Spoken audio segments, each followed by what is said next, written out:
I'll Be Home for Christmas. A Hallmark Christmas story with a twist. By R M Stockton. It had been 5 years this Christmas Eve since Sarah left her hometown of Heartbreak Falls. She never expected she would miss small-town life so much, but as autumn trees gave way to Old Man Winter's frigid chill, Sarah felt the lingering pangs of loneliness beckoning her to return to the warmth and familiarity of home. Sarah's new home in Midvale was quiet. Almost too quiet, and, unlike the rural sprawlings of Heartbreak Falls, Midvale homes were built practically on top of one another. The elderly couple who resided next door to Sarah kept to themselves, but the beautiful flowers garnishing their doorstep always intrigued Sarah.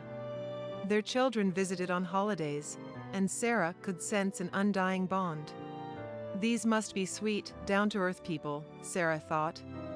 Yet, she never could work up the guts to get acquainted and have them for dinner. Loneliness had robbed Sarah of her joy and confidence. Sarah had left Heartbreak Falls suddenly and not under the happiest of circumstances. She wondered how she might be received. Sarah worried the people of Heartbreak Falls might not remember or even recognize her after 5 long years away. Would she be shunned, or would she be welcomed with open arms?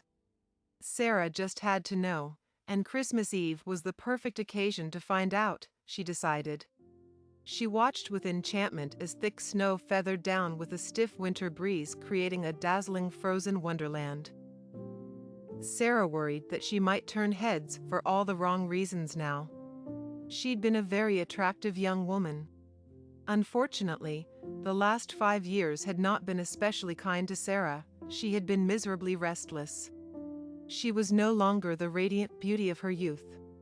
Sarah feared she was now a frightful sight, in fact. But Sarah knew that deep down in her heart, she was still the same small-town girl she had always been, with a fiery passion to pursue life.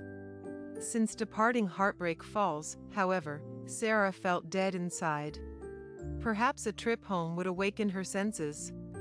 Besides, Sarah's landlord was undertaking construction, breaking ground on new homes nearby and disturbing the usually quiet neighborhood, and Sarah was eager to escape. She pined for the life she had left behind.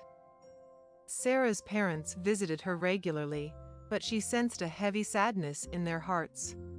Sarah was the apple of her father's eye. He always believed Sarah would stay in Heartbreak Falls and bless him with grandchildren. He never voiced his disappointment, but he didn't have to. Sarah understood. Sarah's parents often spoke few words when they visited, and never a whisper about Jack. They never approved of him. Sarah and Jack were high school sweethearts, and they seemed destined to settle down and start a family. But the same passion that drew Sarah to Jack also pushed her away. Jack's temper was volatile, and he could be downright violent when he drank. Sarah desperately wanted to know how Jack was doing, but she just couldn't raise herself to even bring up the topic. What remained of Sarah's broken, decaying heart ached. When Sarah departed, Jack had bid her a spirited farewell. Their final weeks together were an emotional roller coaster, but sparks really flew on their final night together before she left. Sarah made a solemn vow to Jack that she would come back for him, but time had somehow slipped away. Had Jack forgotten Sarah's promise to return? Had he found another? Was that why Sarah's parents had been so hush about it? Sarah simply had to know, and she was determined to make good on her promise. Leaving Heartbreak Falls was a grave mistake that Sarah could not live with. She was dying to see Jack, and she hoped Jack would share that same sentiment. Sarah was buried with regrets. She needed to come up for air. Here goes nothing, she thought, as she readied herself for a Christmas Eve return to Heartbreak Falls. Sarah's visit home risked digging up emotions long buried, but it was time to face the ghost of Christmas past. Sarah had rehearsed this reunion many times in her mind. She dreamed of having Jack for Christmas dinner, kindling that old flame, and then planting him with a kiss beneath some mistletoe. Sarah spent the first 27 years of her life in Heartbreak Falls. She knew well the town's Christmas traditions. Everyone was gathered in the town square outside City Hall as Pastor Larson led them in carols and said a final Christmas blessing.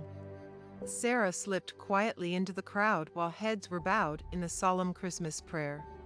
Urged by the holiday spirit, Sarah squeezed her way along the outer fringes of the crowd.